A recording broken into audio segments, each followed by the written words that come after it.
bueno, como todos bien saben, una flor completa y perfecta tiene ambos verticilos reproductivos, que son el androceo y el gineceo. En el caso del androceo es donde se van a producir los gametofitos masculinos, que son los granos de polen, donde están los gametos, y la parte femenina, que es donde va a estar el saco embrionario, donde va a estar el óvulo, ¿no? A final de cuentas. Entonces, este problema dentro de la mayoría, aproximadamente el 90% de las angiospermas, lo podremos ver como un problema en cuanto a que se promovería lo que es la autofecundación. Y entonces las plantas cuentan con mecanismos que justo lo que hacen es evitar esto. Para lo cual, evidentemente hay una red de interacciones entre lo que es el polen, que es la parte masculina, y el pistil, que sería la parte femenina. Y eso es lo que nosotros hemos estado estudiando, bueno, yo cuando me uní al laboratorio de Felipe hace ya pues casi 20 años. Entonces, bueno, aquí se ve claramente cómo el grano de polen está interaccionando con una papila estigmática y pues va a germinar. En esta imagen se ve muy bien lo que es el tubo polínico, que es lo que va a crecer a lo largo de la matriz extracelular del tejido de transmisión del estilo para posteriormente ocurrir la fecundación, que es donde va a ocurrir todas estas interacciones. Entonces, de por sí ya empezaron en el estigma, a lo largo del estilo todavía hay mucho más. Entonces, primero se tiene que haber adhesión, lo cual ahí ya habla de un reconocimiento entre el grano de polen y el pistilo, o el estigma más bien, de la planta que lo recibe. Eso puede ser una barrera también interespecífica. Hay hidratación para que pueda germinar, se tiene que nutrir para que pueda crecer el tubo polínico, y finalmente lo que es la compatibilidad, es decir, me gustas, no me gustas, te dejo fecundarme o no. Eso es en términos de humanos, ¿no? En plantas pues lo matan, ¿no? Son un poquito más tremendos. Las barreras no sé, creo que me voy muy rápido, bueno, no importa. Que se presentan en las angiospermas son muy variadas, pueden ser físicas como espaciales y temporales, que está la dicogamia y la ergogamia, la expresión sexual, que es la separación de los órganos ya sea de distintos individuos, como el diosismo, como en el caso de ni la conozco, de cannabis, está Opuntestenopeta, la otra especie, etcétera. También ustedes la conocen muy bien, hay unas que son dioicas, y esto hace que no ocurra la autofecundación. Y finalmente está también la autoincompatibilidad, que la describió Darwin, tanto la heteromórfica como la homomórfica, principalmente la heteromórfica. Los primeros estudios serios acerca de esto en los que deduce que hay cruzas legítimas y cruzas no legítimas, es decir, que no se produce fruto, de las primeras observaciones son de Darwin. Y en el que nosotros les vamos a centrar un poco más la plática es en la gametofítica, que es la que se estudia en Nicotiana lata. Entonces, la autoincompatibilidad ya en el siglo XX se define como la incapacidad de una planta fértil de producir cigotos después de la autopolinización, lo cual evidentemente lo que promueve es la variabilidad genética, y es una de las grandes o una de las posibles razones por las cuales las angiospermas es uno de los grupos biológicos más diversos que hay dentro de todos los grupos en el árbol de la vida. Está regulada, se sabe, en la mayoría de los casos por un locus, el cual contiene al menos 2 genes, es decir, ambos se van a heredar como unidad mendeliana, y esos dos, una va a ser la determinante masculina, para poderlo catalogar así se va a expresar de forma específica en lo que es el grano de polen, y la determinante femenina, que para que sea catalogada de esa manera se tiene que expresar de forma específica en lo que es el estigma y o el estilo. Finalmente, los dos sistemas o grandes sistemas que se han identificado son el esporofítico y el gametofítico. Dentro del esporofítico está el que se estudia mucho en Brassicaceae, está Brassica, Arabidopsis virata. Arabidopsis thaliana perdió ese sistema, por eso se puede autofecundar, y se tiene muy bien identificada la determinante masculina, que es una proteína pequeñita que está en la exina, que es la parte externa del polen, y funciona como ligando de un receptor con actividad de sinasa que está en la parte femenina, en el estigma, y si hay reconocimiento al receptor ligando, se desencadena lo que es el rechazo del polen.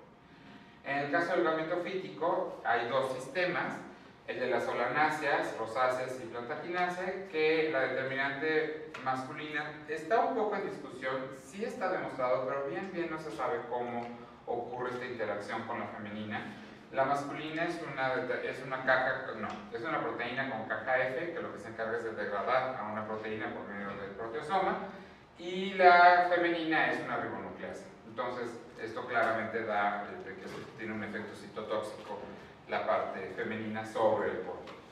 El otro es el de la papaverácea, que son, aquí es al revés, en el polen hay un receptor que recibe el ligando que se lo manda el estigma. Y ahí sí se conoce muy bien la cascada de señales. Entonces, parte de este trabajo, ya les dije, bueno, no parte, mucho de este trabajo nació en el laboratorio del Dr. Felipe Cruz, del cual puedo decir que todavía somos muy cuates, y Yuridia Cruz, que es su técnico. La verdad es que hasta la fecha sigue siendo de gran apoyo.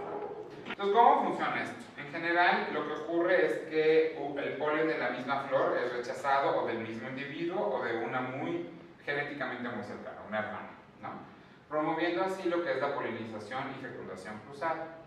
Como es gametofítico, bueno, sabemos que la planta es diploide, por lo tanto, ambos alelos se van a comportar como codominantes, lo cual quiere decir que la parte femenina, S1 y S2, va a ser capaz de reconocer a los granos de polen, que son producto de la meiosis, tanto S1 como S2. En cualquiera de estos dos casos, sí logran germinar los granos de polen, los tubos polínicos crecen hasta el primer tercio del estilo. Entonces, si uno observa en la última parte del estilo, buscas tubos polínicos, pues no los encuentras. Si llega un grano de polen con un alelo distinto, va a germinar y efectivamente va a poder alcanzar lo que son los óvulos. Entonces, es un claro ejemplo también de un locus que es evidentemente polimórfico. En poblaciones, por ejemplo, de la amapola, se han identificado al menos 60 distintos alelos, lo cual explica por qué se pueden cruzar, ¿no? Si no, pues con dos alelos pues ya todos serían estériles, ¿no? Aquí se ve ya muy claro lo que es una cruza compatible, cómo se ven los granos de polen y los tubos polínicos a lo largo de todo el estilo, y en una cruza incompatible, cómo son detenidos en el primer tercio. En Nicotiana lata, como ya les había dicho, la parte femenina es una S-reneasa, se conoce bastante de ella, y algo que quiero que tomen en cuenta es que, bueno, es una masa de 30 a 35 kilodaltones, dependiendo de la variante alélica, y contiene 3-4 puentes de sulfuro. Y finalmente la proteína con caja F no se conoce su estructura, por eso les puse en Pacman, porque se dedica a degradar proteínas. La interacción física entre ambas proteínas no está demostrada y no se sabe cómo ocurre. Lo que sí se sabe es que en ambas cruzas, tanto en la compatible como en la incompatible, en los primeros momentos el tubo polínico lo que hace es incorporar esa RNasa, sea cruza compatible o no. Pero esta se mantiene en lo que es una vacuola. Bueno, en el caso de una cruza compatible, la RNasa se mantiene compartimentalizada en la vacuola, mientras que en una cruza incompatible, la vacuola, el tonoplasto, desaparece, liberando a la S-RNasa, por lo tanto teniendo un efecto citotóxico. Ya se han encontrado e identificado más bien otros genes que están involucrados en el sistema de incompatibilidad, a los cuales se les llaman genes modificadores. Es decir, que son esenciales para que la incompatibilidad se lleve a cabo sin ser las determinantes. Porque las determinantes de especificidad, o sea, esa especificidad alérgica la da la RNasa y SDF. Las otras participan en todo este mecanismo como de señalización. Entonces, finalmente, bueno, lo que se han encontrado son estos tres genes. Bien, no se sabe qué hace. Entonces, HTB, lo único que se conoce es que esta en una cruza compatible desaparece, aparentemente se degrada por una actividad proteolítica. 120K también desaparece, pero eso está en la membrana de la vacuola. Y NASTEP es el último gen que se ha identificado a ciencia cierta, que es otro gen modificador, HOSU, salió del laboratorio de Felipe, y ese tiene, una de las actividades que se ha visto es que tiene actividad inhibidora de proteasas. Entonces, por ahí, por lo menos las piezas sabemos que son del rompecabezas. La otra es un gen que se encontró que se expresa de manera preferencial, bueno, de manera mayoritaria en lo que son estilos de una cepa que es compatible, bueno, una línea, perdón, de una línea que es compatible a la de una incompatible. Entonces, al ver que este gen se expresa más en estos estilos que los otros, podría ser un gen como candidato a que pues, es algo que tiene ella, que la otra no. Y entonces al analizar la secuencia se vio que codifica para una tiorredoxina. Y ahorita les voy a explicar qué hacen las tiorredoxinas. Estas son las tiorredoxinas, ya saben, bueno, son distintas tiorredoxinas, en realidad son un montón. Como bien saben, aquí todos somos plantólogos. Siempre en animales, pues existen dos, ¿no? La de mitocondria y la de citoplasma. En levadura también. Y en plantas hay un chorro, ¿no? Tan solo de las que son consideradas citoplásmicas, pues vean todos los que hay. En el genoma de Arabidopsis thaliana se han identificado al menos 20 genes que codifican tiorredoxinas. Y ahora se sabe que hay tanto de cloroplasto, ¿cómo se llama? La mitocondria y otras, ¿no? El grupo más grande de estas tiorredoxinas es el H, que son estas azules. Y ahí se agrupó nuestra tiorredoxina. Lo interesante, y ahorita como vamos a ver más adelante, es que está dentro del subgrupo 2. ¿Qué tanto se sabe de ellas? Pues no mucho. Lo que hacen ellas es reducir a las proteínas blanco porque en su sitio activo contienen dos cisteínas. Y entonces lo que ocurre es que esta tiorredoxina puede estar en dos estados, oxidada o reducida, de tal manera que va a reducir a la proteína blanca que tenga un puente de sulfuro. Por lo tanto, están involucradas en un montón de reacciones metabólicas, ya sea activando o inactivando la enzima blanco, ¿no? ¿A quién? Pues eso es lo que ahora hay que ver, si hay especificidad o no, o si son hasta cierto punto promiscuas en cuanto a sus sustratos, a quién van a reducir. Lo bonito es que podemos, los electrones de donde vienen para reducir la tiorredoxina en in vitro pueden provenir de lo que es el DTT, y ocurre esta cadenita de electrones. E in vivo lo que ocurre es que hay una enzima que es una tiorredoxina reductasa dependiente de NADPH, la cual en su grupo prostético tiene un grupo FAD, el cual recibe los electrones del NADPH, y así pasan los electrones hasta finalmente la proteína blanca. Nosotros haciendo este sistema in vitro logramos identificar en extractos de estilos de nicotina lata que reduce a la sRNasa, lo cual es bastante interesante, porque la sRNasa se tiene que salir de la célula, estar en la matriz extracelular, que es por donde va a crecer el tubo polínico, y se va a incorporar. Entonces, de alguna manera, sale a un ambiente oxidativo. Entonces, cuando se incorpora al polen, se tiene que regenerar este estado redox para que actúe. Y este era un buen candidato. La otra cosa interesante, este es otro método por el cual encontramos que efectivamente se reduce.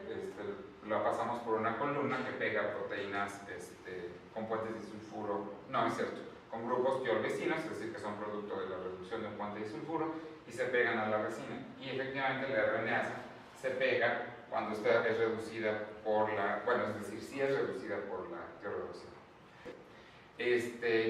Todas las tiorredoxinas de las plantas que estaban identificadas hasta ese momento estaban en el citoplasma, en la mitocondria, que era muy nuevo, y en el cloroplasto. Y entonces no había ninguna lógica, pues sí, in vitro todo sonaba bien bonito. Entonces lo que hicimos fue expresar de manera transitoria en Arabidopsis thaliana y Nicotiana benthamiana, eso es Nicotiana benthamiana y esta es Arabidopsis, la proteína de fusión FFP, y ver si la secreción era algo específico de la matriz extracelular que se la pasa secretando proteínas, o si efectivamente es algo que tiene la proteína que la planta o las plantas lo reconocen para secretar. Y pues sí vimos que efectivamente, tanto en hojas de benthamiana como de Arabidopsis, se secreta. Eso es bastante interesante porque les conté que se agrupa en las tiorredoxinas H, pero el subgrupo 2. Y resulta que ese subgrupo se caracteriza porque tiene extensión. Todas las tiorredoxinas que están presentes desde procariontes hasta eucariontes, el core, digamos, está no tan conservado, pero en cuanto a estructura primaria. En cuanto a estructura terciaria, sí. Ahora, las tiorredoxinas del subgrupo 2 de las H tienen extensiones hacia el amino y o hacia el carboxilo. ¿Qué función tienen esas extensiones? Pues todavía no se sabe. Entonces, podría como sugerirse que en este caso tuviera el papel de péptido señal. Y entonces fue lo que evaluamos. Entonces, lo que encontramos es que la extensión del amino es de 27 residuos de aminoácidos y también tiene otra extensión hacia el carboxilo, como de 15 aminoácidos, no me acuerdo mucho. Pero el chiste es que el amino lo partimos en dos.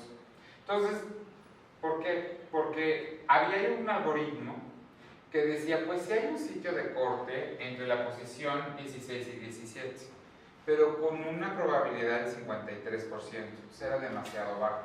Entonces dijimos, bueno, el extremo amino dividámoslo en dos, los primeros 16 residuos sería el alfa y los otros 11 sería el beta. Y entonces probamos. Lo que hicimos fue por expresión en células de epidermis de cebolla, la proteína completa fusionada a GFP se secreta, como esperábamos. Si le quitamos todo el extremo amino, ya la proteína está atrapada en lo que es el citoplasma. Estas son células plasmonizadas, con cloruro de sodio, pues, digamos, se contrae la membrana y vemos que está en el citoplasma. Entonces dijimos, pues ya encontramos el péptido señal. Lo interesante fue que cuando quitamos lo que se predecía como péptido señal, la proteína se sale. Es decir, no tiene función de péptido señal los primeros residuos de aminoácidos. Cuando generamos una mutante sin el beta, es decir, el alfa pegado a lo que sería el cuerpo de la tiorredoxina, ya se queda atrapado. Entonces esto nos llamó mucho la atención, porque ni estaba en el extremo, es de 11 residuos de aminoácidos nada más, y ahorita como van a ver tiene una característica que no cumple para nada con ser un péptido señal.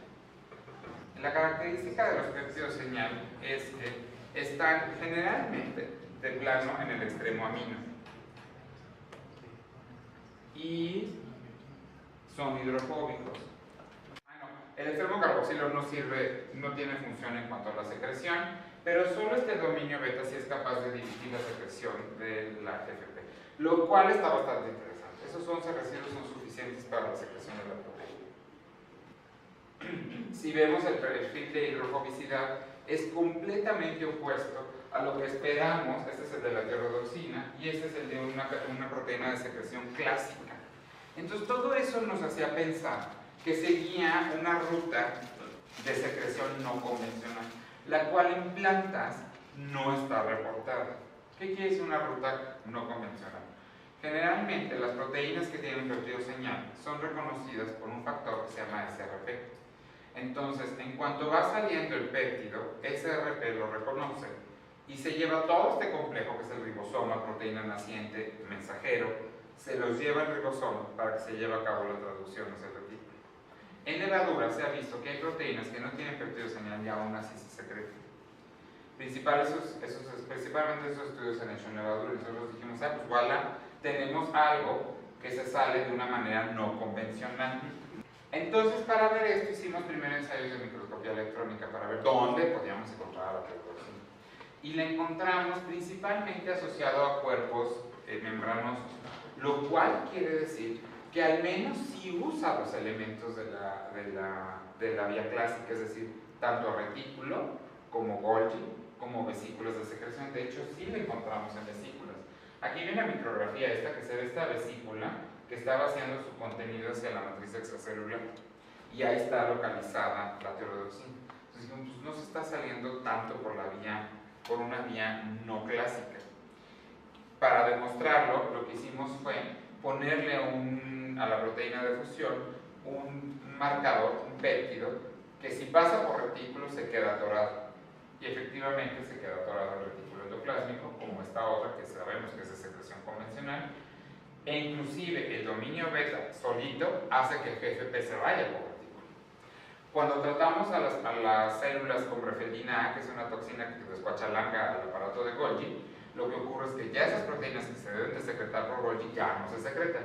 Y ven, las tres se quedan atrapadas en el citoplasma. Lo cual quiere decir que usa al retículo, a Golgi y vesículas de secreción. Es decir, sí se va por la vía clásica.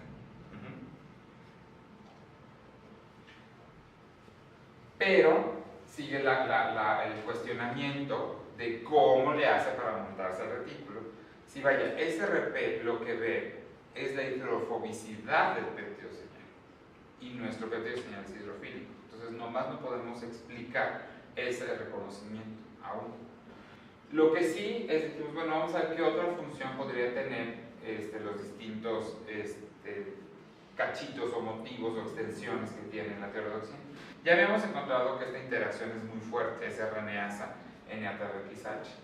Y entonces lo que vimos es que las tres mutantes, o sea, que le falta el alfa y que le falta alfa beta, perdón, siguen interaccionando con la sRNasa. La que le falta el carboxilo no. Va a decir, ¿por qué no lograr? ¿Por qué no está probada la que le falta el beta? De forma interesante, esa no la podemos tener de forma recombinante en Escherichia coli, porque se nos da cuerpos de inclusión.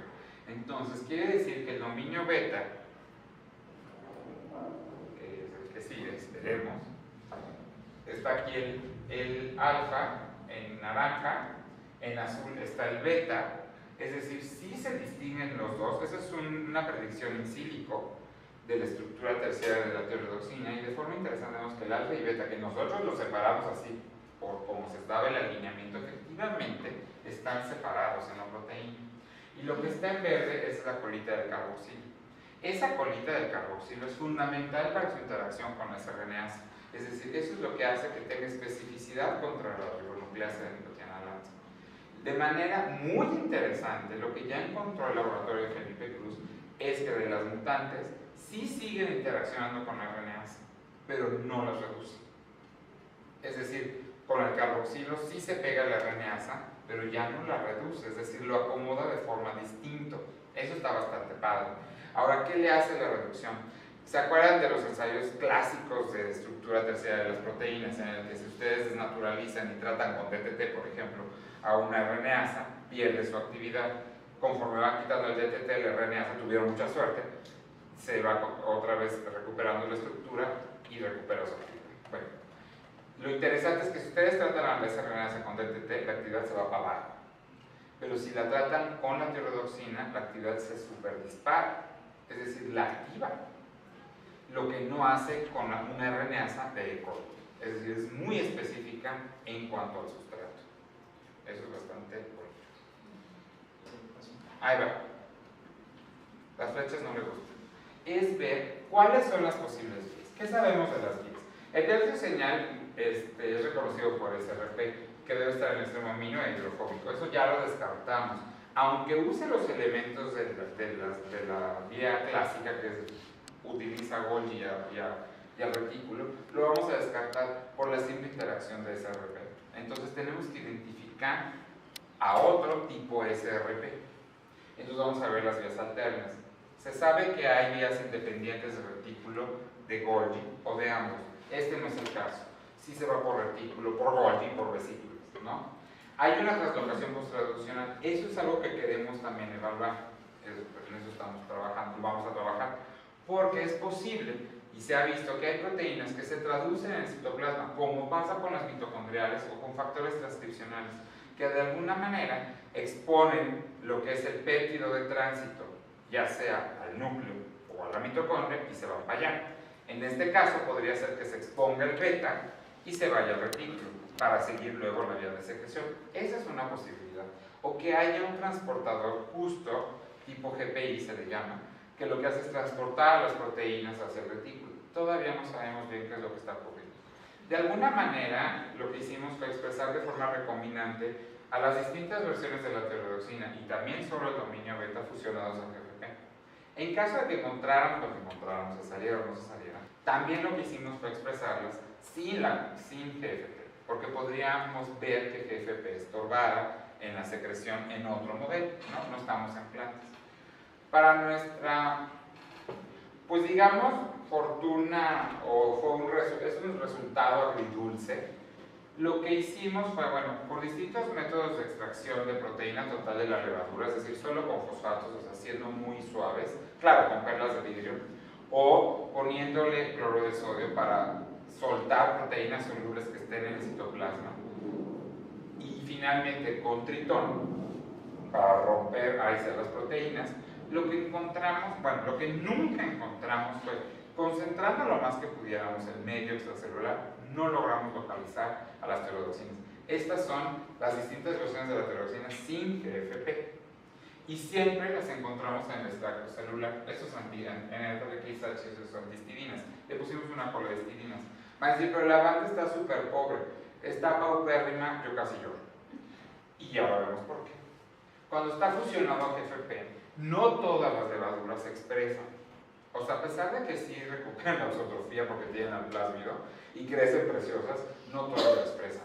Lo que sí les puedo decir es que todas las versiones de la tiroxina, tanto la completa como las mutantes, están en el citoplasma. Entonces esto quiere decir que este dominio beta o el extremo amino o lo que ustedes quieran que pueda tener la tiroxina no lo reconoce tu sistema oncogénico. Entonces quiere decir que es algo específico de plantas. Entonces lo que ya estamos haciendo es definiendo la secuencia mínima del motivo N-beta, es decir, de esos 11 residuos de aminoácidos, ¿qué tan específica debe ser la secuencia? Una, porque lo estamos clonando al revés. La otra es cortándole cachitos, ¿no? Para ver hasta dónde podemos mapear lo mínimo indispensable para dirigir la secreción, lo cual en biotecnología tendría mucho interés, ¿no? Una proteína de secreción que solo se secreta en plantas y solo agregándole que les gusta 3 aminoácidos, pues estaría padre. Y así no alterarías tanto la estructura. Identificar el factor que reconoce el motivo N-beta.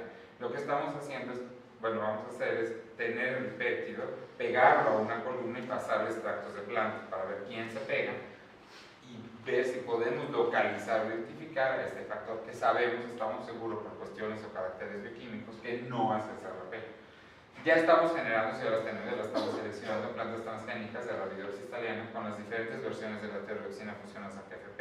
Esto es con la idea también de poder hacer genética. De hecho, esa era la idea de la RUL. Decíamos, pues tenemos un entorno genético muy sencillo, muy sencillo de trabajar, hay todo un banco de mutantes, pero pues a sorpresa, la condenada no la secreta. Entonces ya tenemos las transgénicas de Arabidopsis y ahí sí empezar a trabajar con distintas mutantes para ver quién puede ser el responsable de que ésta se salga. Y finalmente, lo que estamos también es, en colaboración con Felipe, que lo está haciendo Felipe, es demostrar in vivo, ahí sí, la importancia de la tirodoxina en el sistema de autocompatibilidad de nicotina láctea. Y pues bueno, este es el grupo que estamos en la Facultad de Ciencias, ese loco soy yo. Todavía a veces hago cosas del laboratorio, está Yair, que ya está por titularse, todos son de licenciatura ahorita, Diana también ya está por titularse, André, Eric y con Isabel trabajamos cosas en pseudomonas, por si me invitan, es un trabajo bien bonito en el que estamos encontrando como estructuras terciarias en el DNA, en el genoma de pseudomonas para regular la expresión. Y como les dijo Daniel, soy el coordinador del invernadero, y pues la verdad ese invernadero se caería si no fuera por Patty Holguín, que es la técnica del invernadero y me ayuda muchísimo. Y pues eso es todo. Muchas gracias.